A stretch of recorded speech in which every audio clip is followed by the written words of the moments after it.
Alors, lançons ce beau sujet. Êtes-vous prêts pour le Brexit? Voilà. Alors, tout d'abord, je vais faire un petit focus sur la Lunistelli, pour vous situer un petit peu l'association. Bon, l'association, maintenant, a un peu plus de 2 ans d'existence.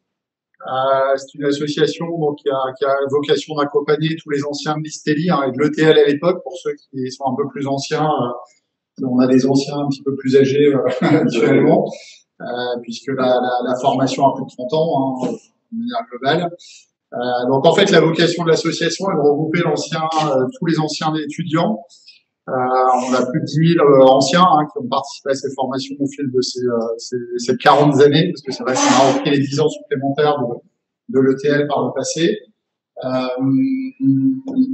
Donc voilà un petit peu pour les gros chiffres. Et effectivement, les formations, c'est formation supérieure du Bac+2 au Bac+5 dans les domaines du transport et de la logistique. Alors, si on essaye d'être un peu plus synthétique sur les quelques chiffres que nous avons au niveau de la Lunistelli, alors c'est vrai que malheureusement, on a subi un peu comme tous les effets de la crise sanitaire au niveau Covid. Donc c'est vrai que les actions que nous avions entreprises l'année dernière, en début d'année, ont été un petit peu en stand-by sur le premier semestre de l'année. Par contre, nous avons, d'un côté association, redynamisé un petit peu les événements, la communication depuis septembre.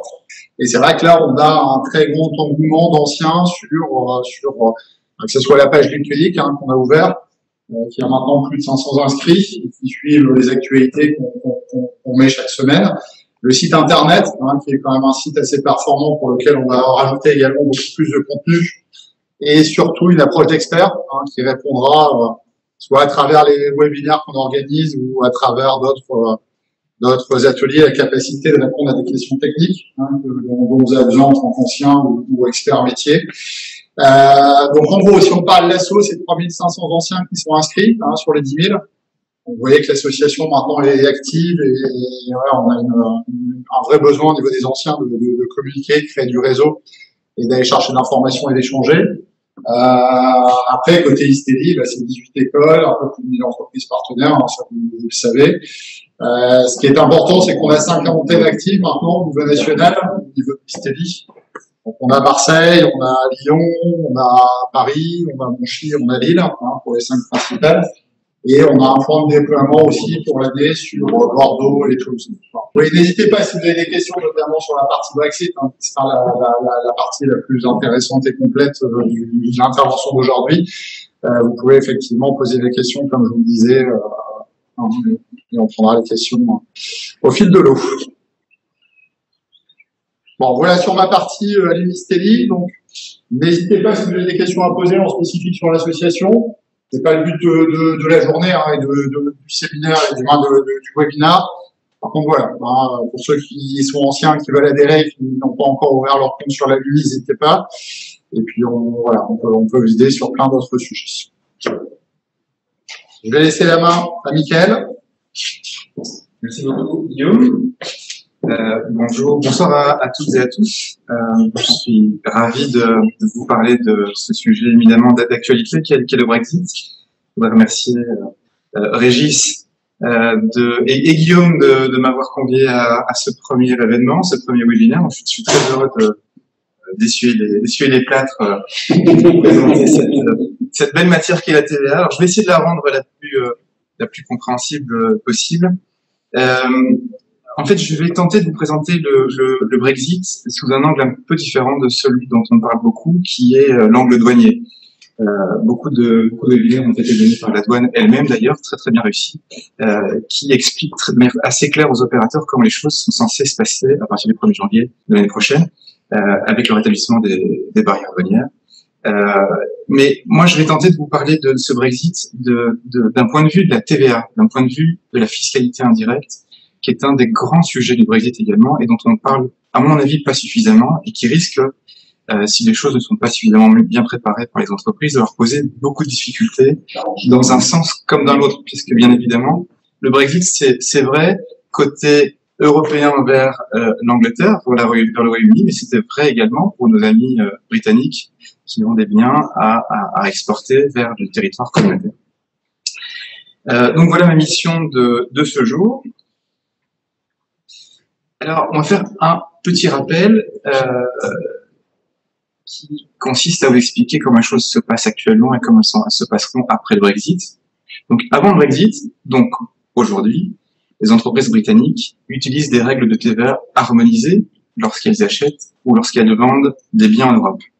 Ces règles de TVA harmonisées, elles concernent ce qu'on appelle des opérations intracommunautaires de biens. Intracommunautaires, ça signifie que les biens peuvent être expédiés, reçus dans l'Union européenne sans aucune formalité douanière.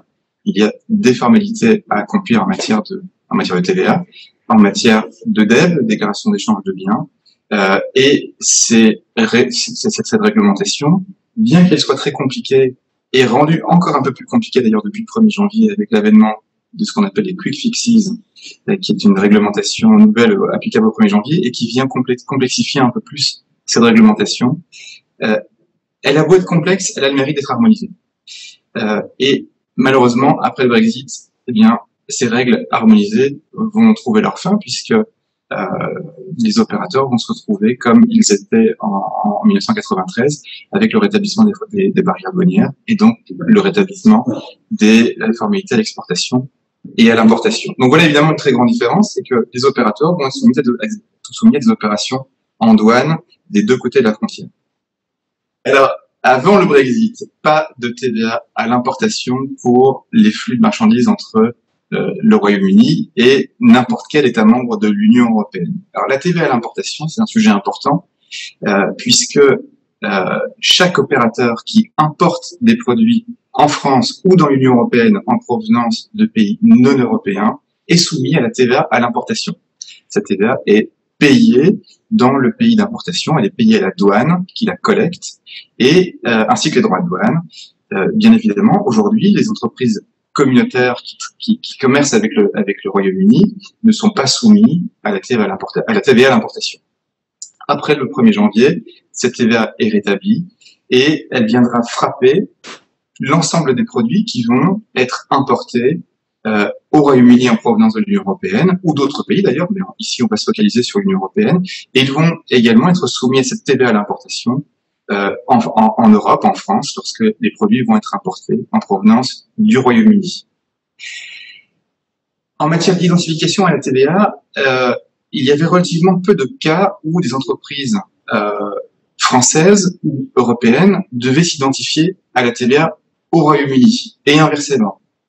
Après le 1er janvier, l'ensemble des opérateurs vont avoir des obligations en matière d'identification à la TVA dans les deux pays. On verra d'ailleurs dans quelques instants deux exemples qui vont davantage vous parler, mais le fait d'être identifié à la TVA dans un pays de l'Union européenne ou au Royaume-Uni a des conséquences importantes en matière de douane, en matière de facturation et en matière de formalité déclarative.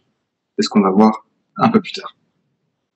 Alors, on va ici parler d'un premier type de flux, qui sont les flux UK vers la France. Et comme je vous l'avais promis, je vais surtout vous parler de TVA. Et je vais vous parler d'un premier cas pratique, qui est le cas Smith, de la société Smith Ltd, qui est établie à Londres et qui a pour activité le négoce de pièces pour l'industrie. Alors cette société, elle réalise en France un certain nombre d'opérations. Elle réalise des livraisons intracommunautaires de France vers d'autres pays de l'Union européenne. Elle réalise des exportations à partir de France vers des pays tiers à l'Union européenne. Elle effectue des ventes de marchandises vers des clients non assujettis en France, qui peuvent être des clients qui sont des entreprises étrangères ou des particuliers. Et compte tenu de ces montants importants à l'importation, la société Smith va demander à bénéficier de ce qu'on appelle l'autoliquidation de la TVA à l'importation. Alors, toutes ces opérations, aujourd'hui, lorsqu'elles sont réalisées par des entreprises établies sur le territoire de l'Union européenne, ont des formalités en matière de TVA, mais ne sont pas soumises à des opérations en douane, puisqu'il n'y a pas de frontière douanière jusqu'au 1er janvier. Eh bien, chacune de ces opérations, ces quatre opérations, nécessitera pour la société Smith Ltd d'être immatriculée à la TVA en France. Elle devra donc obtenir un numéro d'identification à la TVA de non-résident auprès des autorités françaises. Et ces opérations, elles mèneront aux mêmes conclusions, quel que soit le pays dans lequel ces opérations seraient menées. Donc, si cette même entreprise britannique devait avoir ces opérations en Italie, en Espagne ou en Allemagne, eh bien, elle aurait des obligations en matière d'identification à la TVA dans ces différents pays. Alors, je vais vous expliquer comment les choses vont se passer de manière très pratique en France. La première étape, à gauche de votre écran, eh bien, cette première étape va consister à exporter des biens au départ du Royaume-Uni. Aujourd'hui, pas d'exportation, puisque les livraisons intracommunautaires peuvent encore être effectuées à partir du 1er janvier. Le Brexit portera ses effets et les entreprises britanniques devront exporter leurs biens et donc les importer sur le territoire communautaire. Alors, l'immense majorité des biens qui vont être livrés dans l'Union européenne à partir du Royaume-Uni vont arriver par les ports français. Calais, évidemment, est une place forte, puisque une grande partie des flux vont arriver par le train, par le tunnel. Une autre partie de ces biens pourrait arriver par bateau, mais la majorité des biens vont arriver sur le territoire français. Et donc, ces biens vont devoir être importés en France. Et nous avons pris ici le cas où notre entreprise Smith a décidé de commercialiser ses produits, en utilisant un incoterm qui est l'incoterm DDP. Alors, je rappelle très brièvement ce qu'est un incoterm. Un incoterm, c'est ce qui permet à un acheteur et à un vendeur de savoir qui du vendeur et qui de l'acheteur va être en charge de la procédure d'exportation, d'importation, qui va prendre en charge le transport, qui va prendre en charge l'assurance des biens. Et en fonction des accords qui seront pris par l'acheteur et le vendeur, la situation en matière de fiscalité pourrait être différente. Ici, nous avons volontairement pris le parti de vous parler d'un incoterm qui est l'incoterm DDP et qui va obliger l'exportateur britannique à prendre en charge l'ensemble des formalités à l'exportation en provenance du UK, mais également les formalités en matière d'importation en France.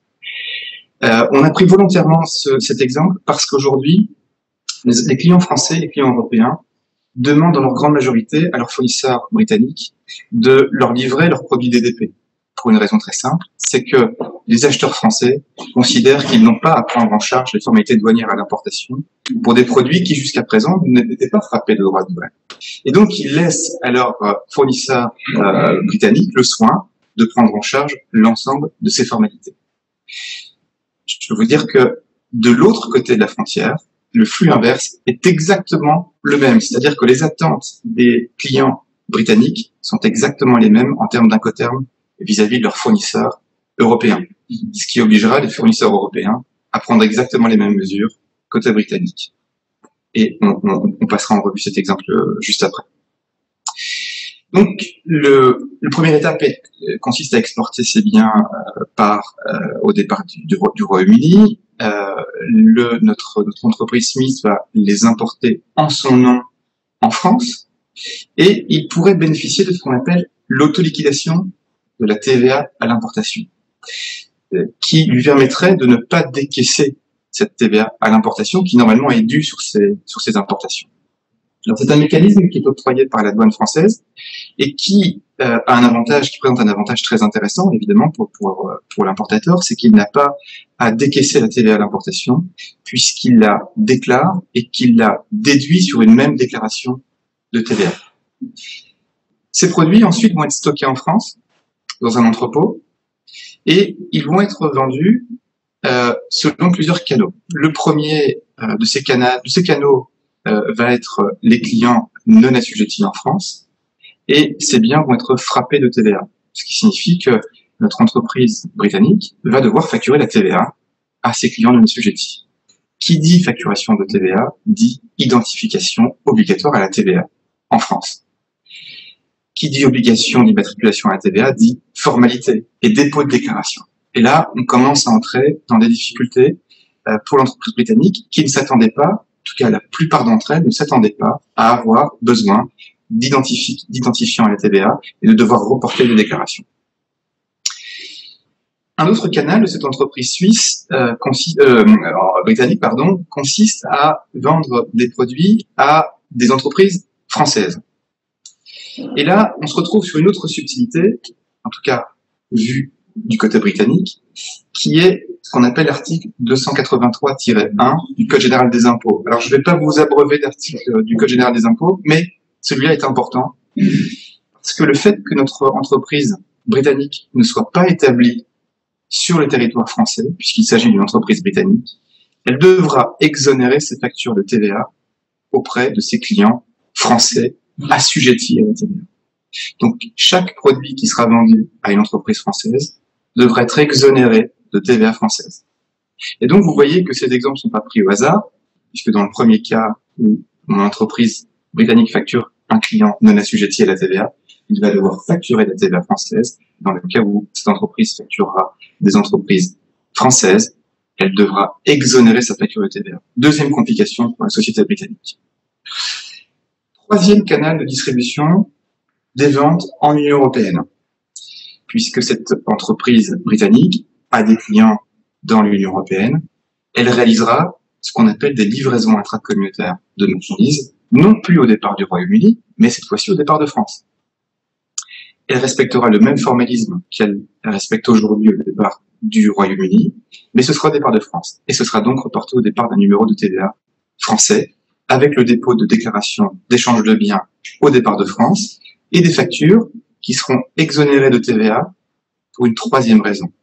Parce que ces biens quitteront le territoire français, et les factures devront comporter des mentions d'exonération très particulières sur ces factures destinées, pour ces biens destinés à des entreprises européennes.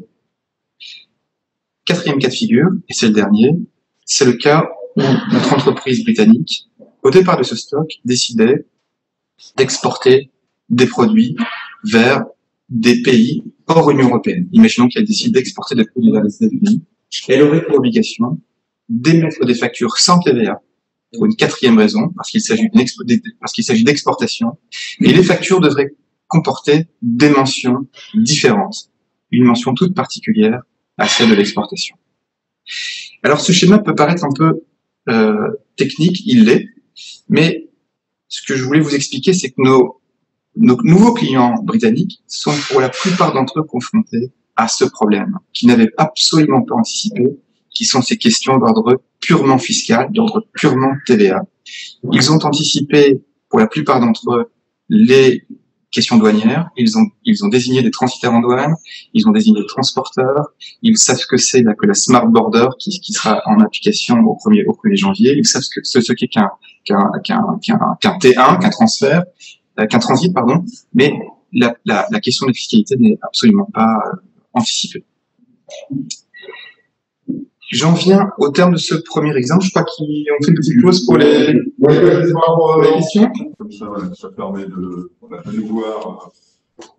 Bonjour à tous. Alors effectivement, je n'ai pas eu de questions sur le fil de conversation, donc je le rappelle, vous pouvez tout à fait poser vos questions par écrit. Sur la conversation, vous pouvez cliquer tout en bas et marquer conversation, elle va s'afficher. Et à la suite de ça, peut-être sur le prochain cas pratique, nous aurons des questions. On peut donc continuer. Je vois qu'on n'a pas perdu trop de monde en route, donc ça c'est déjà bien. Ouais. De ce fait, le niveau, si on parle purement transporteur, et arriver, parce que c'est vrai pour demain, pour nos interlocuteurs qui sont français, c'est le cas de fournisseurs anglais, qui doivent livrer, approvisionner les produits pour le compte de nos clients français. C'est quoi l'approche pour les transporteurs, le risque français? On en parlera un petit peu après. On a l'image des camionneurs français qui vont être bloqués à la frontière. C'est quoi le flux en arrivant en France? Alors, c'est une bonne question parce qu'effectivement, ce qu'on craint tous, c'est des dizaines de kilomètres d'embouteillage de camions auprès du tunnel. Alors, la douane a mis en place ce qu'on appelle la frontière intelligente, qui est un système qui permettra aux opérateurs de dédouaner leurs produits à l'exportation et à l'importation le temps de la traversée des produits. Donc c'est un système qui est extrêmement bien fait d'un point de vue technologique, d'un point de vue technique, mais qui supposera que la documentation dont disposeront les transporteurs soit absolument irréprochable. Parce que la douane a fait le pari de pouvoir faire le rapprochement informatique sur une durée très courte des produits qui seront transportés dans les camions et des camions eux-mêmes qui seront amenés à franchir la frontière. Et c'est un vrai pari technologique parce que ça suppose qu'aucun grain de sable ne viendra se mettre dans les rouages de cette machine. Ça, c'est le pari de la douane, mais dans le même temps, la douane conseille de manière très claire aux opérateurs, tant qu'ils le peuvent, de faire transiter leurs produits avec des titres de transit, c'est-à-dire de faire passer leurs produits sous T1, qui permet de considérer que les produits restent sous douane le temps de la traversée et ce qui permettrait de les dédouaner à l'importation n'importe où en France sur des postes déportés où les camions ne seraient pas agglutinés les uns aux autres. Donc c'est un discours qui est un petit peu contradictoire parce que on a un très bel outil, mais dans la douane ne sait pas très bien elle-même ce que ça donnera, puisque par définition on verra les effets du Brexit de manière très concrète le 1er janvier. Okay, parfait. Alors, j'ai une question qui, du coup, est tombée entre-temps, Michael, si je peux vous la poser. Alors, donc, c'est Lucille qui nous demande, donc, qui vous salue déjà, bonjour. Dans le cadre de sous-traitance, service, le même système de TVA s'applique-t-il lorsqu'il n'y a pas d'échange de biens? Alors, c'est une bonne question. Merci, Lucille, de l'avoir posée. Les services en matière de fiscalité répondent à des règles qui sont totalement différentes de celles de la TVA sur les biens. Alors, pour répondre à la question de Lucie, je devrais en savoir un peu plus sur les services qui seraient proposés à l'achat ou à la vente dans le cadre de ces opérations liées au Brexit. Mais pour vous résumer les choses, d'une manière générale, les services ne répondent pas aux déclarations d'échange de biens, puisque ces déclarations sont réservées aux biens. Et les services, d'une manière générale, ne sont pas liés à des frontières. C'est-à-dire que la grande majorité des services resteront taxés comme ils le sont aujourd'hui à la TVA. Seuls quelques services qui concernent notamment des prestations immobilières restent taxés dans le pays où se trouve l'immeuble. Mais ça reste un régime relativement pas exceptionnel, mais peu utilisé.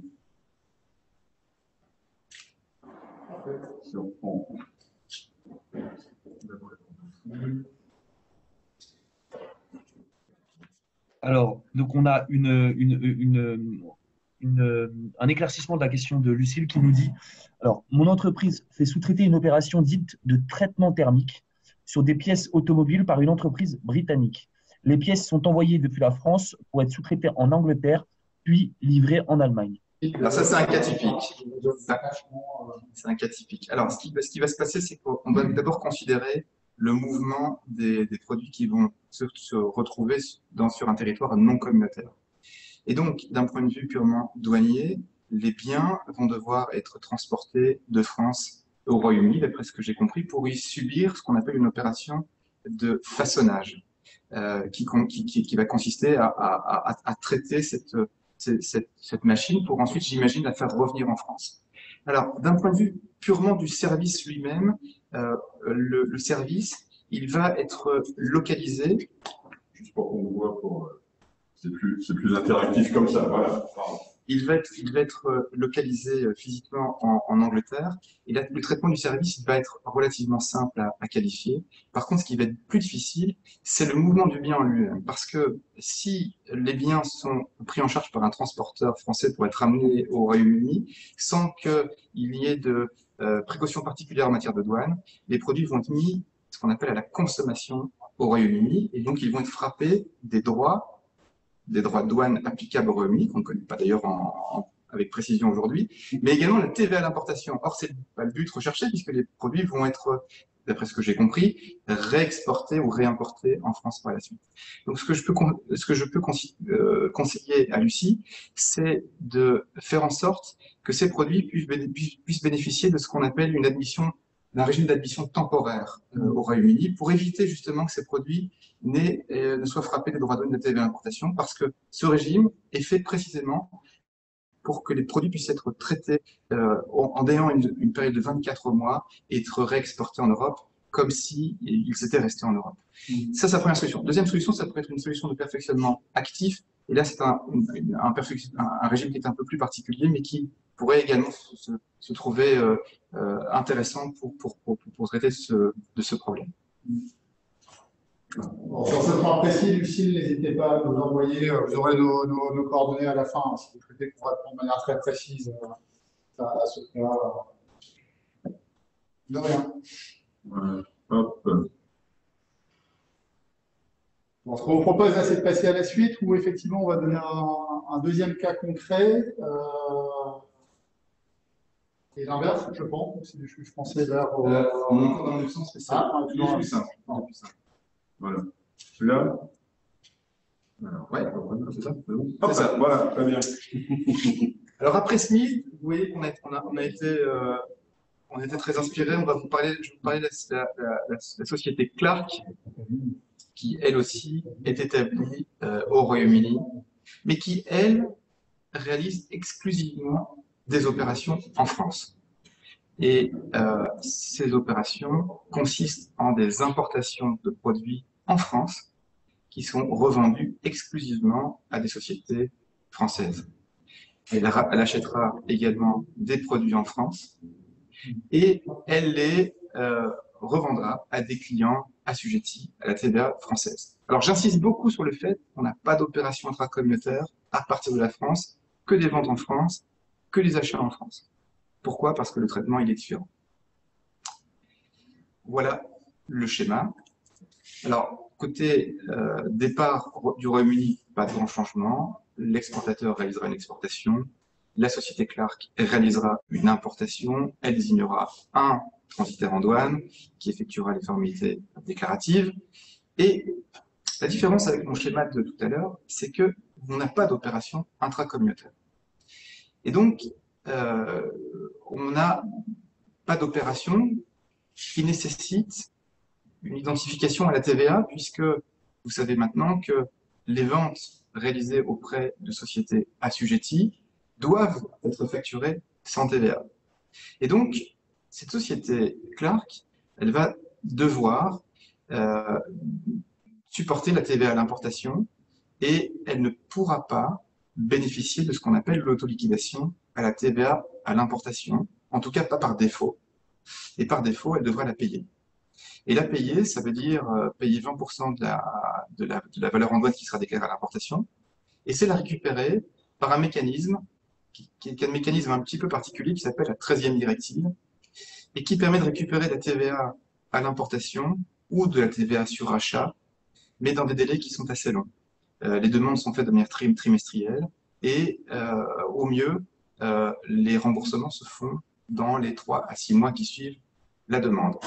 Et donc ce schéma n'est pas extrêmement bien optimisé parce que notre société Clark, elle va, eh bien d'abord elle va préfinancer cette TVA à l'importation, mais elle va également préfinancer la TVA que lui aura facturée son fournisseur français, puisqu'elle se retrouvera dans une position où elle devra payer la TVA à son fournisseur et à la douane, mais elle ne pourra pas en facturer à son client. Et donc elle va se retrouver dans une situation dite créditrice en matière de TVA. Et la TVA étant un impôt, une taxe neutre, elle pourra évidemment toujours la demander en remboursement. Mais c'est pas une situation qui est des plus favorables pour l'entreprise Clark.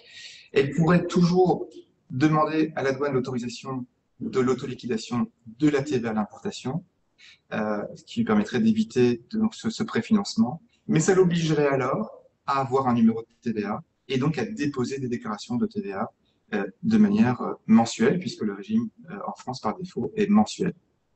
Donc voilà 2 cas de figure qui nous sont très souvent apportés par les entreprises britanniques. Et je me rends compte qu'il y a une petite chose dont je ne vous ai pas parlé, c'est des numéros ORI. Alors, un numéro ORI est un numéro d'identification douanière qui doit être demandé par les opérateurs qui réalisent des opérations en douane en Europe. Et ces numéros vont changer à partir du 1er janvier. Aujourd'hui, une entreprise britannique qui aurait un numéro EORI européen, eh bien, elle devra en demander un nouveau pour le 1er janvier afin de pouvoir conserver un numéro EORI GB pour ses propres besoins au Royaume-Uni et demander un nouveau numéro EORI pour ses opérations effectuées en Europe.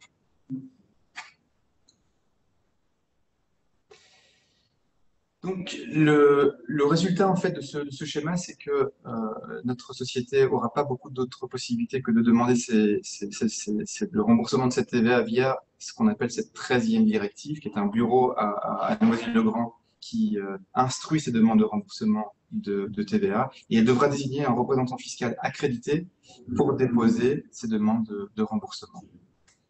Voilà, donc, comme je vous l'ai dit, cette procédure est longue et un peu fastidieuse parce qu'elle est entièrement manuelle. Il y a des questions. Alors, donc, on avait des questions sur. Il y a des questions qui sont tombées sur l'ancien cas pratique. Je vais peut-être continuer sur le second cas pratique pour vous poser les questions qui sont tombées et peut-être après on reviendra peut-être ultérieurement sur ces questions-là ou alors j'inviterai les participants à rentrer directement en contact ou avec Guillaume ou avec Michael, sachant voilà, il y a une présentation. Alors, concernant ce nouveau cas pratique, on a donc Thierry qui nous pose la question de savoir, il veut un éclaircissement concernant donc les activités de la société Clark et aimerait savoir si donc la société Clark achète à un fournisseur basé en France pour revendre à un client en France. C'était ça sa question par rapport à l'éclaircissement du cas pratique. Tout à fait, c'est exactement ça. Les opérations d'achat sont réalisées auprès de fournisseurs français et les opérations de vente sont faites auprès de clients français. Tout à fait. Alors, Michael, si ça ne vous dérange pas, est-ce que vous pensez que je peux vous poser une question sur le cas pratique numéro 1? Vous pensez que c'est envisageable? Alors, donc j'ai Peggy donc, qui nous demande, donc déjà qui vous salue, bonjour. Sur la base du régime temporaire, en fait, nous restons sur le même principe que sur les douanes hors UE actuelles, concernant le cas pratique numéro 1 de la société Smith. Alors, le régime temporaire, il est un peu particulier parce que il est destiné à des entreprises qui savent au moment où elles exportent leurs produits dans un pays que ces produits vont revenir.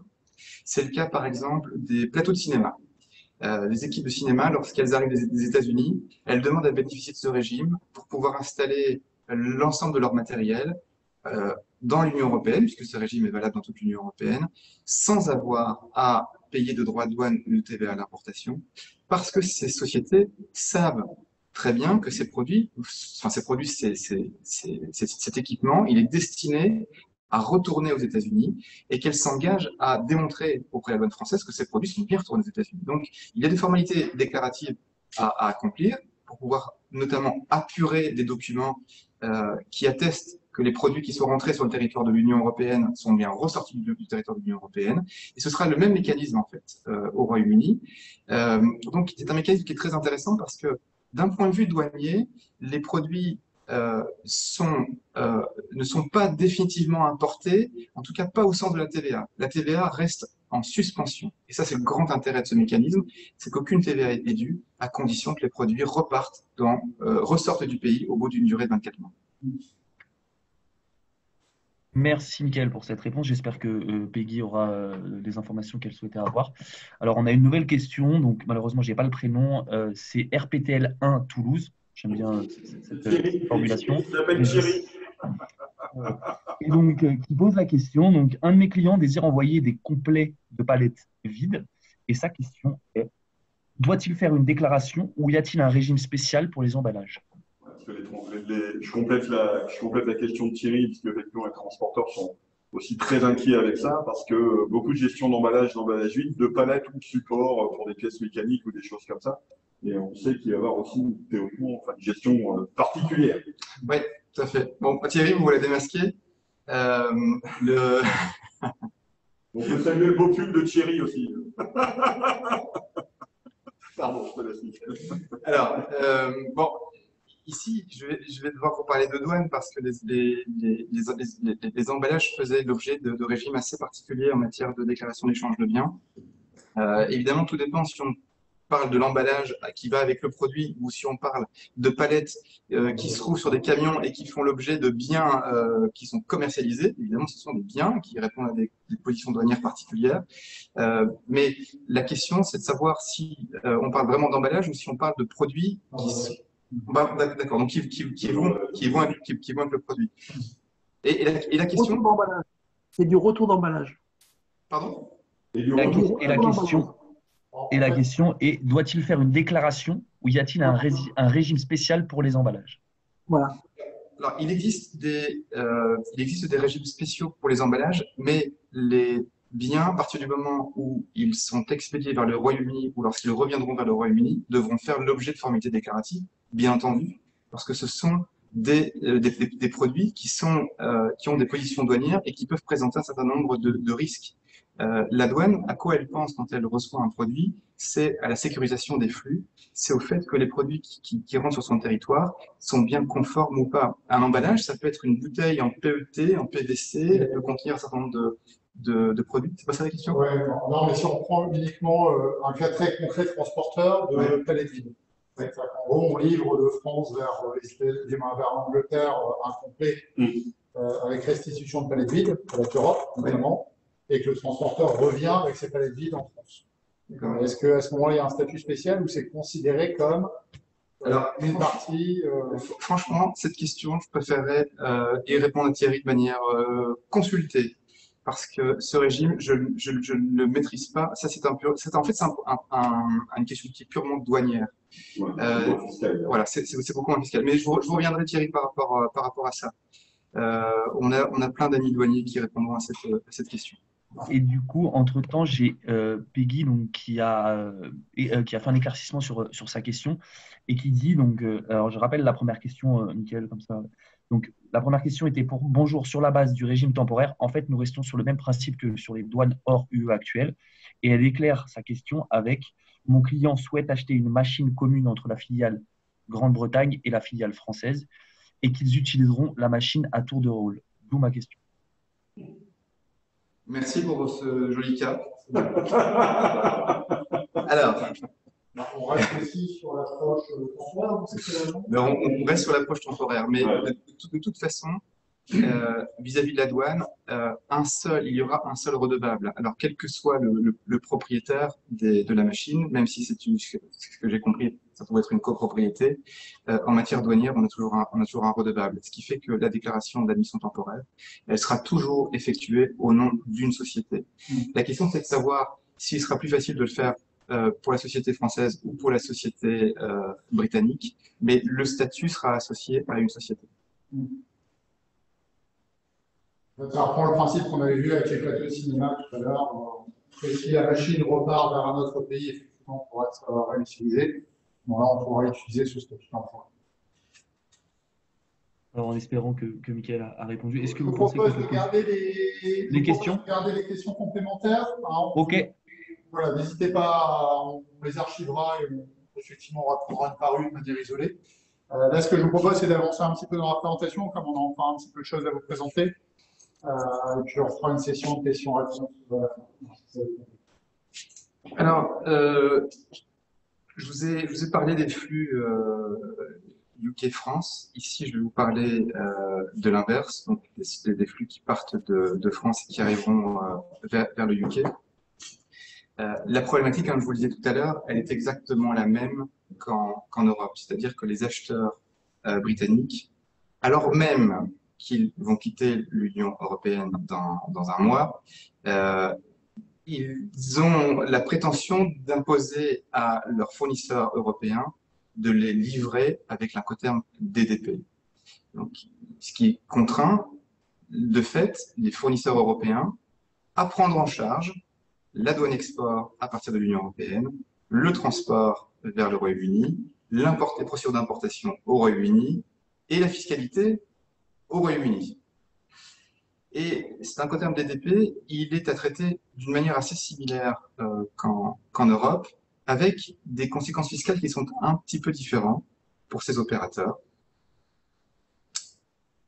Alors, le schéma, vous commencez à le connaître. Hein, donc, l'exportateur exporte au départ de France, c'est notre cas. Et la TVA à l'importation au Royaume-Uni, qui est également d'application, elle pourrait être également auto-liquidée. Et c'est un régime dont on ne sait toujours pas, avec précision, s'il s'appliquera aux sociétés anglaises, britanniques uniquement, ou s'il s'appliquera aux sociétés françaises qui seraient importatrices de biens. C'est une question qu'on a posée à la douane britannique et on ne peut pas dire qu'on était inondé de réponses de sa part. La formulation est assez ambiguë. Donc, on attend une clarification de leur part. En tout état de cause, une entreprise française aura parfaitement la possibilité d'exporter des produits sous l'incoterm DDP au Royaume-Uni, sous l'incoterm DDP, et elle aura par contre l'obligation de s'identifier à la TVA au Royaume-Uni pour y déclarer des opérations taxables à la TVA britannique. C'est-à-dire qu'elle devra émettre des factures avec TVA britannique au taux en vigueur au Royaume-Uni vers son client anglais. Donc, pas de mécanisme d'exonération comme on l'a en France, et c'est ce qui va obliger donc le fournisseur français à demander un numéro de TVA en Angleterre et d'effectuer différentes formalités déclaratives. J'attire votre attention sur le fait que les DEB, déclarations d'échange de biens, de manière tout à fait paradoxale, vont continuer à devoir être déposés à l'introduction au Royaume-Uni pendant toute l'année 2021 si les opérateurs réalisent des acquisitions supérieures à des importations supérieures à 1 500 000 pounds. Donc ça, c'est une information qui est un peu étonnante. On aurait pu penser que les DEB auraient cessé au 1er janvier. Eh bien non, elles perdureront toute l'année 2021. Alors, je vous ai parlé de numéro EERI tout à l'heure. L'inverse est vrai aussi. Un numéro EERI européen ne fonctionnera plus à partir du 1er janvier au Royaume-Uni, et donc les opérateurs européens devront demander un numéro EERI GB qui ne servira qu'à des opérations douanières sur le territoire britannique. Et ces numéros peuvent déjà être demandés dès maintenant. Et c'est là où, Mickaël, on peut rebondir un peu sur la situation que tu vis au quotidien avec tes équipes, où effectivement les demandes sont très nombreuses et les listes d'attente est effectivement longue actuellement sur l'obtention de ces numéros. Oui, alors on est en relation régulière avec les administrations françaises et britanniques, et l'administration française nous a informé qu'un numéro de TVA pour une entreprise britannique, eh bien, ça prendra environ 4 mois, contre 4 à 6 semaines habituellement. Et ces délais risquent certainement de continuer à augmenter parce que les services fiscaux sont inondés de demandes de sociétés britanniques qui se rendent compte et qui se réveillent un peu tard, parce que c'est ce qu'on constate, c'est qu'il y a un manque d'anticipation qui est très important de la part des entreprises britanniques et qui ont tardé à demander ces numéros d'identification. Ce qui fait que nous sommes en train de demander des dizaines et des dizaines de numéros de TVA pour les entreprises britanniques, qui sont souvent de grands groupes d'ailleurs, mais qui ont perdu de vue ou oublié ou pas pensé à leurs obligations. Pour les numéros EERI, c'est un peu moins problématique parce que c'est une procédure beaucoup plus automatisée, qui va beaucoup plus vite et qui est de compétence purement douanière. En quelques jours, le numéro sera émis et il sera disponible à partir du 1er janvier 2021. Donc, si j'ai bien compris, pour les numéros de EERI, que ce soit dans un sens ou dans un autre, il y a un numéro spécifique dès qu'il y a un échange France-UK, un numéro à part, même si l'entreprise a déjà un numéro pour pouvoir l'utiliser autrement. Dès qu'il y a une relation avec le UK, on a un numéro de URI spécifique. Exactement. On réalise une opération en douane, à l'exportation ou à l'importation au départ de ce pays. Et ce numéro OERI, il est émis une fois, il est valide et unique pour toute l'Union européenne, et il est valide pour une durée indéterminée. Okay. Voilà. Par contre, il faut le faire, parce que ça va vraiment bloquer les importations. Pas de numéro OERI, ça veut dire aucune chance que les produits ne passent les frontières. Ok. On peut avancer. Ouais, il y aura des questions après. Alors, donc, en fait, ce que je vous l'ai déjà dit, c'est que, à différence de la France, pas d'exonération sur les ventes vers des sociétés, qu'elles soient établies ou pas au Royaume-Uni. Et donc, l'utilisation d'un incoterm DDP, qui est le plus demandé aujourd'hui, pour les raisons que je vous ai indiquées, eh bien, supposeront une facturation avec TVA britannique et le fait de la collecter et de la reverser à l'administration locale par le biais de déclarations de TVA qui sont trimestrielles sur le territoire britannique et pas mensuelles comme c'est le cas en France.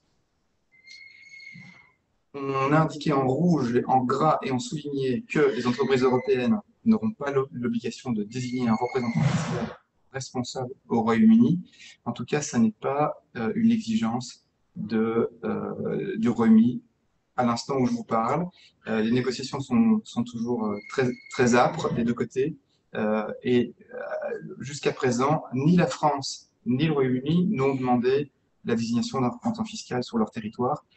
Au contraire de la Belgique et des Pays-Bas, qui eux ont d'ores et déjà annoncé qu'elles imposeront la désignation d'un représentant fiscal responsable dans leur pays. Qui m'amène à vous parler de l'attractivité, de la nouvelle attractivité de la France en ce qui concerne le Brexit.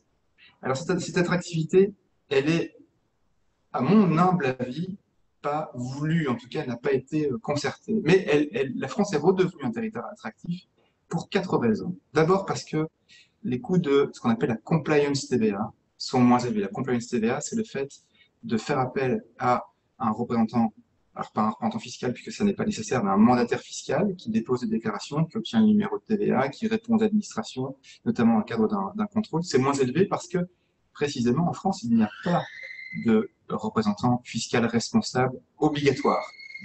Donc, vis-à-vis des entreprises britanniques, la France est attractive parce que si elles n'ont pas désigné un représentant fiscal responsable, elles n'ont pas non plus à déposer de garantie bancaire vis-à-vis de l'administration française. Et donc ça, c'est une très très bonne nouvelle pour la France. Et puis la 4e raison, c'est cette facilité concernant la mise en place de l'autoliquidation de la TVA à l'importation. Parce que aujourd'hui, la douane demande à ce qu'il n'y ait évidemment pas d'incident douanier au cours des 3 années précédentes pour les entreprises britanniques, mais elle se limite à poser cette question, mais les entreprises britanniques bénéficieront toutes de ce mécanisme d'autoliquidation, qui leur évite des questions très importantes en matière de TVA. Et donc, ça c'est un argument qui est un argument majeur pour attirer les entreprises britanniques sur le territoire français et leur éviter la tentation de passer par les ports belges ou les ports néerlandais qui ont mis en place des facilités d'importation qui sont parfois un petit peu déloyales, et c'est un Belge qui vous le dit. Elles sont un peu déloyales parce que la Belgique et les Pays-Bas ont très bien compris que, en facilitant de manière parfois un peu exagérée les formalités à l'importation en Belgique, elles récupéraient un flux très important sur leur territoire. Et les États oublient qu'ils touchent 20% des droits de douane des produits qui transitent par leur pays. Et ça, la France l'a un peu oublié. Et on aime à le rappeler parce que c'est un argument, je pense, très important pour éviter les déperditions de trafic, notamment en provenance vers nos grands ports. On sait que le port du Havre perd du trafic chaque année au détriment de grands ports belges. Et je crois qu'on a une très belle carte à jouer en France pour ces quatre raisons-là. Ce qu'il faudrait dire, Michael, c'est que si on parle purement logistique transport, en termes de besoins logistiques, entrepôts, oui, on risque d'avoir un accroissement l'année prochaine des demandes justement de stockage avancé sur l'importation. Tout à fait. D'abord parce que la France est bien placée géographiquement, mieux que les Pays-Bas, surtout quand les entreprises livrent des pays du Sud, parce que la France est un grand pays, qu'elle dispose de surfaces de stockage qui sont très importantes, et qu'en plus, les formalités en matière d'autoliquidation, donc qui leur permettront d'éviter de décaisser tous ces montants de TVA qui pèsent 20% des valeurs en douane, quand même, c'est donc très important, sont très faciles à obtenir. Donc oui, on a beaucoup d'arguments à mettre en avant. D'ailleurs, effectivement, c'est le nord de la France qui est déjà très acteur important en termes d'entrepôts, risque d'avoir encore un accroissement de la demande. Tout à fait. Mais on travaille avec beaucoup de transporteurs, beaucoup de logisticiens, beaucoup de transitaires, et ils sont très sollicités en ce moment. Même peut-être trop, parce que leur crainte, c'est de ne pas pouvoir absorber tous ces nouveaux trafics. Voilà. Ouais. Ok, parfait. J'en ai fini pour la TVA et je souhaitais vous parler d'un sujet qui n'a pas grand-chose à voir avec la TVA, mais qui va poser des difficultés à certaines entreprises britanniques, mais pas que. C'est la nouvelle définition de l'exportateur. Alors ça, c'est une nouveauté qui était normalement supposée entrer en vigueur en 2018, mais qui a été reportée à plusieurs reprises et qui est entrée en application en France au 1er octobre de cette année. et qui va interdire aux sociétés non établies sur le territoire communautaire d'exporter des produits en leur nom en provenance du territoire communautaire. Ce qui signifie que les entreprises britanniques, à partir du 1er janvier 2021, ne pourront plus exporter leurs produits en leur nom à partir de France ou à partir d'un autre pays de l'Union européenne. Elles ne pourront plus l'exporter parce que le code des douanes communautaires a été modifié et veut faciliter les contrôles des exportateurs et surtout pouvoir redresser, et s'il le fallait, des exportateurs en matière d'opérations qui ne seraient pas conformes à l'exportation. Et donc, il s'agit d'une mesure qui est une mesure assez drastique, une mesure sécuritaire, qui va empêcher nos exportateurs, enfin les exportateurs britanniques d'exporter leurs produits à partir du Royaume-Uni, et ça aura exactement les mêmes effets pour les exportateurs américains ou japonais, qui seront exactement frappés de la même interdiction. Alors, le seul recours qu'auront les entreprises non communautaires pour exporter leurs produits à partir de France, ce sera de désigner un exportateur qui sera établi sur le territoire de l'Union européenne. Et cet exportateur, il peut être n'importe qui à partir du moment où il est établi sur le territoire communautaire. Simplement, cet exportateur prendra la responsabilité de l'opération en douane et supportera les contrôles douaniers, il y en a à l'exportation. Le fait que la douane pourrait contester un certain nombre d'exportations parce que des produits pourraient être considérés comme des biens double usage, qui peuvent servir à des fins civiles et militaires, que ces biens pourraient être exportés vers des territoires, notamment les territoires en guerre, et les amendes dans ce cas de figure-là sont extrêmement élevées et elles relèvent même d'ailleurs de sanctions pénales. Donc, je fais mention de cette nouveauté parce que beaucoup d'entreprises, souvent, peuvent, pour une raison ou pour une autre, être amenées à réexporter des produits vers le pays de départ, notamment pour des raisons de qualité ou parce que le client n'aurait pas honoré l'ensemble de ses commandes. Eh bien, l'entreprise britannique qui se trouve propriétaire de produits sur le territoire communautaire ne pourra plus les retourner sur le territoire britannique à partir du 1er janvier 2021, en tout cas plus en son nom. Ça pose un vrai problème auquel les opérateurs ne sont absolument pas sensibilisés, en tout cas jusqu'à présent. Ce qui veut dire, Michael, c'est qu'on a un vrai risque sur les transitaires qui gèrent l'ensemble de ces flux, en termes de gestion de flux. Tout à fait, on a un risque parce que les transitaires sont étonnamment pas encore tous au courant de ces dispositions. Et en plus, dans Delta, dans le système déclaratif douanier, il n'y a pas de blocage, c'est-à-dire que les produits peuvent partir.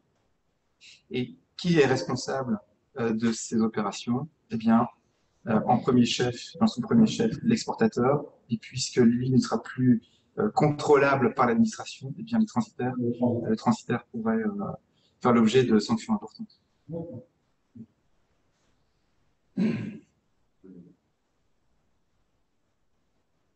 Okay. Voilà. J'en ai terminé pour cette présentation. Il y a des questions. Il y a des questions. On peut peut-être, juste pour finir une présentation, alors c'était très technique, hein, la volonté était vraiment de vous présenter quelque chose de très technique. RMB, on peut passer le slide suivant.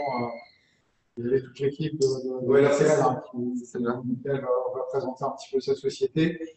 C'est vrai que Michael travaille avec des très grosses entreprises, françaises, étrangères, sur pas mal de sujets de fiscalité. Effectivement, il est au cœur de l'ensemble des demandes de grandes enseignes régionales ou nationales ou étrangères sur le sujet. Et donc, nous parlons de TVA toute la journée, toute l'année. Vous imaginez à quel point notre activité est fantastique. Et je peux vous dire qu'on ne s'attendait pas à ce que le Brexit ait autant de répercussions sur notre activité parce que nous sommes littéralement noyés par des demandes des deux côtés, d'entreprises communautaires et d'entreprises britanniques. Et c'est un vrai problème pour ces entreprises parce que ce qu'on peut craindre, c'est que pour des questions de TVA, elles ne puissent pas commercialiser leurs produits en Europe, en tout cas pas dans les temps et en tout cas pas à partir du 1er janvier. Donc ça, c'est un peu une douche froide pour certains opérateurs. Voilà, donc vous avez l'occasion de voir nos slides. Je ne veux pas m'appesantir sur ça, mais nous sommes représentants fiscaux de sociétés françaises et étrangères. Nous réalisons des audits de douane, des analyses de conformité et nous donnons des formations également en matière de fiscalité indirecte et douanière. Voilà pour notre entreprise. Merci. Et nous sommes des locaux, nous sommes à côté de Lille. Voilà. Super. Donc, merci Mickaël pour cette présentation qui était très riche et technique. Donc, j'espère qu'elle vous a plu. Ce que je vous propose, c'est de passer aux quelques questions, parce que j'en ai vu pas mal passer. Et si Mickaël, tu peux nous donner les 2-3 majeurs pour les autres questions. On pourra répondre de manière globale, on va vous résolver à chacun des instants. Je vais pas poser. Donc, il y a 6 questions. Je vais privilégier ceux qui n'ont pas encore posé de questions, évidemment. Vous avez quand même les contacts de Mickaël et vous pouvez nous solliciter pour les avoir si voilà, vous avez d'autres questions à lui poser par la suite. Donc, on commence par une question de Caroline Stockman. Donc, bonjour d'abord. La responsabilité reviendra donc à l'expéditeur agréé. Donc, c'était sûrement sur la dernière situation qui a été évoquée. Oui, tout à fait. Toute la responsabilité de l'exportation revient à celui qui est mentionné en case 2 du document d'exportation, de déclaration d'exportation. Donc, c'est une responsabilité qui est certes moins importante qu'à l'importation, mais la douane peut vérifier notamment que les produits ne seraient pas soumis à des licences d'exportation. J'ai fait référence aux biens double usage, mais il peut y avoir des produits soumis à certaines licences qui supposent d'ailleurs que ce soit le propriétaire des produits qui soit exportateur. Et donc là, parfois, on a également une petite contradiction entre cette nouvelle réglementation et ces produits soumis à licence, mais en tout cas, la responsabilité de l'exportateur, elle est clairement engagée vis-à-vis de la douane. Ah, merci. Alors, on a une nouvelle question de Raphaël Ventura, donc déjà qui vous salue. Bonjour. Si on exporte vers l'Irlande en passant par UK, nous devons donc réaliser un T2 ou cela reste un T1. Et pour la TVA, rien ne change? Oui, alors ce sera bien un T2 parce que c'est un titre de transit un peu particulier qui permet en fait de traverser des pays communautaires pour ensuite aller les exporter dans un pays hors Union européenne. Donc oui, tout à fait, T2 et donc pas besoin de formalité déclarative au UK puisque les produits ne feront qu'emprunter le territoire britannique. Merci pour la réponse. Et on a une nouvelle question de Thomas Mercier qui vous salue, donc bonsoir. Il me faudra donc un numéro EORI GB et un numéro de TVA GB. Je pense que ça concerne le cas pratique numéro 2. Oui, alors dès lors que l'entreprise réalisera des importations douanières en son nom sur le territoire britannique, elle aura besoin de s'identifier à ce numéro EORI GB. Qu'elle peut d'ores et déjà demander d'ailleurs auprès de la douane britannique. Merci pour la réponse. Donc, alors, je me permets juste d'insister sur le fait que c'est bien pour l'incoterm DDP. Tous les autres incoterms, Exworks, FOB, CIF, tout ce que vous voulez, sauf DDP, la problématique elle est totalement différente. C'est que l'exportateur exporte et le destinataire, c'est-à-dire le client final, importe. C'est ce qui fait toute la différence. Mais ce que jusqu'à présent, les entreprises ne veulent pas parce que les acheteurs se disent mais moi finalement j'ai acheté DDP pendant des années à mes fournisseurs britanniques parce qu'il y avait ces fameuses opérations harmonisées en TVA grâce aux livraisons intracommunautaires. Je vois pas pourquoi je m'occuperais de douane et surtout je prendrais la responsabilité d'importation alors que mon client peut le faire lui-même. Et la réflexion elle est aussi simple que ça. Donc, pour tous les autres incoterms, l'entreprise française qui exporterait vers le UK n'aurait pas besoin de numéro EORI, puisqu'elle ne serait pas importatrice sur le territoire britannique. Donc, du coup, vous venez de répondre, si j'ai bien compris la réponse à la question, vous venez de répondre à une question de Nathalie Thomas qui demande le fait de demander un NUM de TVA UK pour une entreprise française n'est nécessaire que si l'incoterm est DDP, n'est-ce pas? Alors, oui, dans le cadre de l'exportation, mais il y a également des entreprises françaises qui peuvent se retrouver propriétaires de stocks de produits au Royaume-Uni et qui disent à leurs fournisseurs britanniques eh bien, je voudrais que tu me livres cette marchandise dans un entrepôt que je loue chez un transitaire externe à Londres. Et dans ce cas-là, on est d'accord qu'on n'a pas d'opération en douane, mais on a une opération en TVA, c'est-à-dire que le fournisseur britannique facturera la TVA britannique à l'entreprise française, et ensuite, elle, la question c'est de savoir ce qu'elle fera de ses produits. Est-ce qu'elle les livrera au UK ou est-ce qu'elle les réexportera? Et dans le cas où elle devait les exporter, elle aura besoin d'un numéro GEORI, enfin GBEORI. D'accord, merci pour la réponse. Et donc, on a une nouvelle question de Nora. L'exportateur établi en France prend en charge la responsabilité des exports vers les pays hors UE. Or, le vendeur reste bien la société UK. Comment le transitaire exportateur va-t-il gérer ce risque? Excellente question. Excellente question. Alors, Guillaume m'a dit que c'était un peu technique, je suis désolé, mais là, ça va encore être un peu plus technique. On a eu des cas concrets. C'est professionnel. Alors, c'est une très très bonne question parce qu'en fait, on va avoir une dichotomie entre l'exportateur au sens douanier du terme et l'exportateur au sens fiscal du terme. Ce qui veut dire que, d'un point de vue douanier, l'exportateur, c'est celui qui se porte exportateur, mentionné en case 2 de la déclaration d'exportation, établi sur le territoire communautaire. Ça, c'est l'exportateur au sens douanier. Au sens fiscal, ça reste le propriétaire du produit, qui est l'exportateur. Et il apparaîtra, pour répondre à la question tout à fait précise, en case 44 de la déclaration d'exportation.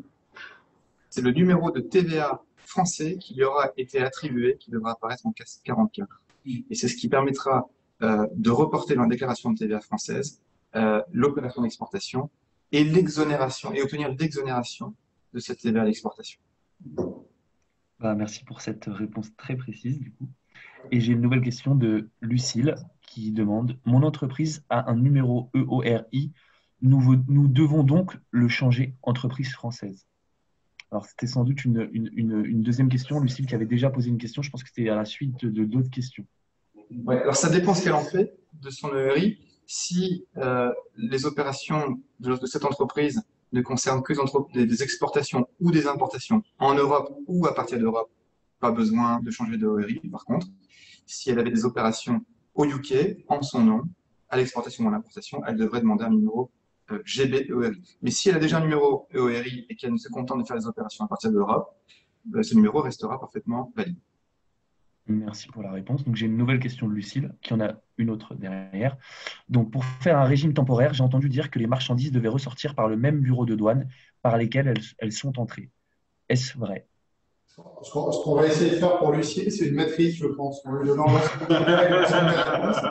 on l'a fait concrètement pour des clients et je pense que Lucille, ça répondra à l'ensemble de vos questions. Franchement, Lucille, j'en sais rien. J'en sais vraiment rien parce que c'est purement douanier. Mais je pourrais creuser cette question. Il est probable qu'avec les procédures dématérialisées, on puisse passer par d'autres bureaux puisque la douane a beaucoup progressé. Et que les bureaux de présentation sont devenus vraiment. Ça a été évoqué à une époque et voilà. J'espère que les procédures vont pouvoir donner un peu de souplesse dans cet aspect-là. Alors, elle nous met un message comme quoi elle est désolée, mais son entreprise exporte beaucoup vers le UK. Non, mais c'est bien, c'est bien. C'est bien, ça permet de mettre quelques pas concrets. L'idée est de vous dire qu'effectivement, derrière, on peut enchaîner avec un échange concret sur le possible de la Lumistelli. Et on fera le relais avec Mickaël pour répondre à toutes ces questions techniques sans aucun problème. Je vous mettrai en relation avec des experts en douane parce que l'exercice que je fais aujourd'hui, il est pas simple parce que il repose sur des problématiques complexes qui allient TVA et douane et qui surtout reposent sur des bases très instables.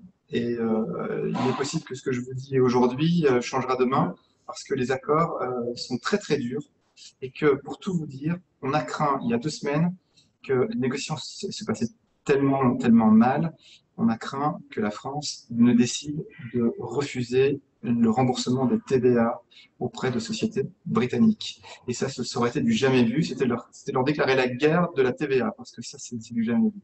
À ma connaissance, il n'y a que l'Espagne qui ne rembourse pas de TVA aux sociétés américaines parce qu'il n'y a pas de convention fiscale suffisante. Et je connais pas d'autres exemples. Si ça avait été le cas, alors là, c'était vraiment la guerre économique. Je vous remercie en tout cas pour toutes les réponses apportées à tout notre public. Et donc, je pense qu'il reste quelques questions, mais au vu du temps, je pense que voilà, il y a une présentation à finir. Néanmoins, il est possible en tout cas de nous contacter, de contacter Mickaël, Guillaume ou Régis Donc, n'hésitez pas à voilà, nous envoyer un mail. Je vais laisser donc une adresse email générique dans la conversation. Et n'hésitez pas à adresser des mails à nos services. Voilà. Et en tout cas, merci en tout cas pour toutes les questions qui ont été posées. Et on espère que Michael, du moins, et Guillaume et Régis ont répondu et ont pu vous éclairer sur ces questions. Voilà. Merci pour votre patience à tous. Merci Mickaël. En sachant qu'il y a encore un autre sujet qu'on pourra faire sur un prochain webinaire ou le mettre à travers le site de l'association, c'est le sujet du e-commerce. Hein. C'est vrai que Mickaël a déjà rentré dans le détail sur pas mal de sujets complexes. Mais effectivement, on a encore un autre sujet pour si on a quelques e-commerçants en ligne. On va avoir quelques particularités aussi sur le sujet e-commerce. On va assister à une révolution en matière de TVA sur les opérations du e-commerce, tant sur les opérations intracommunautaires que sur les opérations à l'importation. Et ça va être une réforme extrêmement importante qui, elle aussi, fait le pari de la technologie avec la mise en place d'un guichet unique européen. Pour tout vous dire, il y a encore beaucoup d'incertitudes, surtout sur les opérations à l'importation, parce qu'on vient modifier l'ensemble des règles actuelles. Pour faciliter le commerce, hein, la règle, l'objectif c'est de faciliter le commerce, mais là aussi, on s'attend à énormément de questions. Donc ça, c'est pour ceux qui sont habitués d'acheter sur Azos ou des sites de ce type, on connaît. Voilà, donc parfait. Bon, merci Mickaël, c'était très précis et j'espère que la présentation vous a plu. Mais c'est pas encore fini au niveau du webinaire puisque on a également Régis qui va intervenir pour présenter la formation douane qui a été mise en place au sein de l'Italie sur l'île. Formation qui vient également compléter ces sujets liés au Brexit et des impacts. Tout à fait. Alors, je vais faire vite, mais néanmoins, vous avez vu que c'était un sujet riche au niveau de la douane. Hop. Voilà. Donc, il faut savoir qu'effectivement, au niveau des ISTELI, et bonsoir à tous, excusez-moi, effectivement, une formation de déclarant en douane et conseil existe depuis de nombreuses années maintenant au sein des ISTELI. En quelques mots, bien évidemment, c'était pour répondre aux besoins des professionnels, hein, puisqu'il y avait effectivement une vraie thématique liée à la douane. La formation, on a souhaité la positionner sur un niveau Bac plus 3, puisque au-delà de la gestion de l'opération de douane, il y a aussi tout un volet conseil dans cette formation, et c'est bien pour ça que voilà, c'est une formation qui est très riche. On a vu un volet là ce soir très technique sur la fiscalité. Il y a aussi effectivement dans les échanges classiques des choses assez spécifiques, alors qui sont effectivement connues parce que les échanges hors Union européenne, c'est pas nouveau. Par contre, effectivement, et notamment dans notre région, l'arrivée du Brexit va aussi changer la donne sur ce sujet-là. Donc rapidement, pour vous donner quelques éléments sur la formation, c'est une formation qui dure donc 420 heures, qui est répartie en 12 semaines de formation donc sur une année. L'ISTELI de Lille ouvre sa deuxième session le 18 janvier 2021, et non pas 2020. Hein, donc c'est bien. On termine en décembre 2020 la première session et on ouvre la nouvelle promo en janvier 2021. C'est une formation qu'on présente sous le fait de l'apprentissage. Alors l'apprentissage a le vent en poupe en ce moment puisqu'il y a des aides importantes de l'État qui sont accordées aux entreprises qui prennent des apprentis. Ces aides qui devaient s'arrêter au 31 décembre sont finalement repoussées au 28 février 2021, ce qui fait que effectivement, je vous donne qu'un chiffre et je vous donnerai un détail plus précis juste après. Une aide de 8 000 € par exemple peut être accordée si vous décidez effectivement de prendre un nouvel apprenti dans votre entreprise et le former sur ce volet douane. On a déjà une dizaine de candidats sur l'île. On a encore des candidats qui sont disponibles avec des CV qu'on peut vous envoyer si cette formation peut répondre à un de vos besoins en entreprise. S'il y a effectivement des besoins importants aussi sur des grosses structures, on peut aussi imaginer créer des pépinières.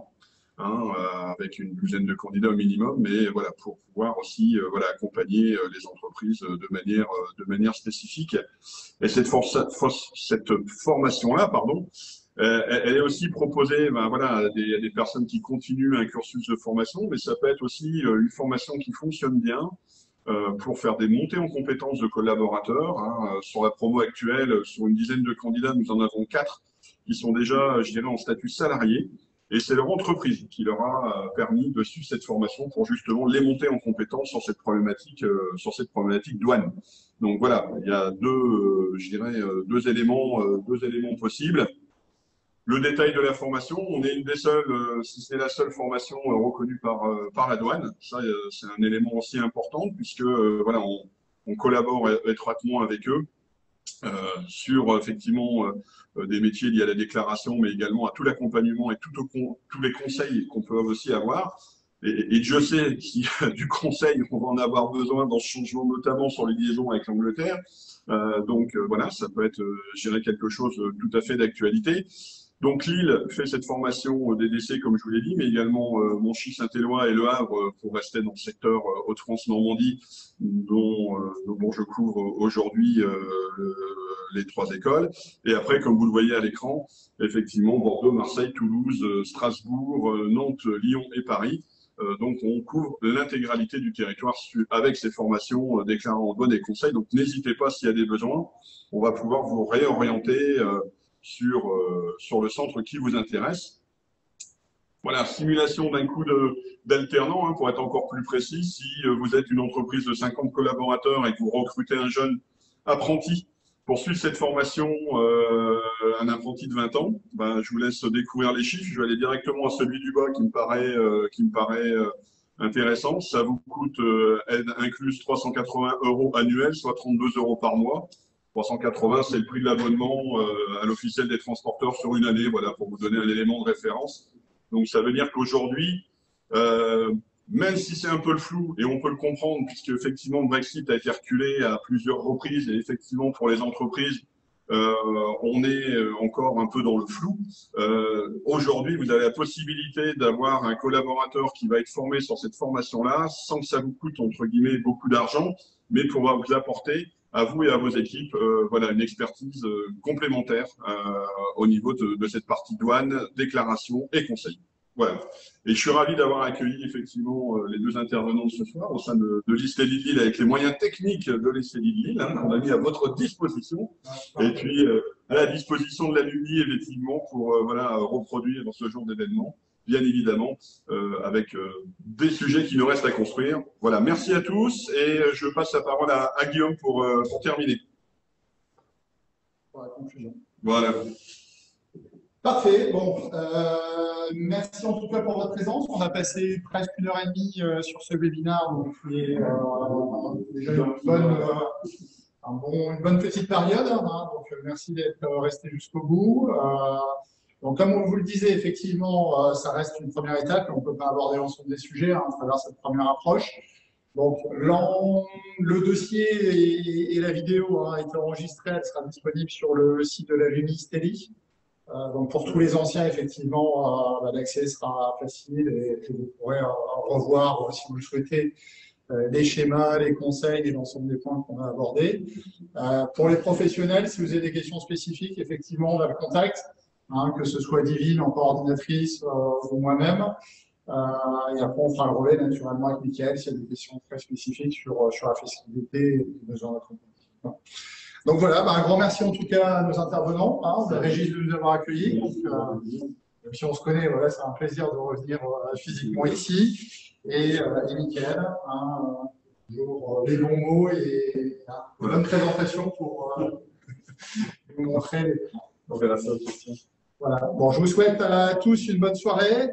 Merci pour votre présence et puis à très bientôt. Je vois qu'il y a certains qui veulent continuer les échanges par la suite, donc à très bientôt. Ravi de voir beaucoup d'anciens de l'ISTELI de Lille, que je reconnais les noms et les prénoms, et puis d'autres. Et puis voilà, quelques collègues des ISTELI aussi de toute la France. Donc voilà, ravi d'avoir pu échanger avec vous et puis susciter, j'espère, voilà, des interrogations pour pour la suite. Et vous savez que voilà, nous sommes tous les trois là pour vous accompagner et répondre à vos questions si vous en avez. Et merci aux pros, hein, on a quelques professionnels, alors pas les anciens professionnels, puisqu'on a des anciens professionnels, mais aussi aux pros, puisqu'on a quelques personnes de grandes structures qui se sont associées à ce webinaire et qui ont souhaité être invités. Donc voilà, merci d'être venus et j'espère que la présentation a été de très bonne qualité. Voilà. Bonne soirée à tous, à bientôt. Merci, au revoir. Au revoir.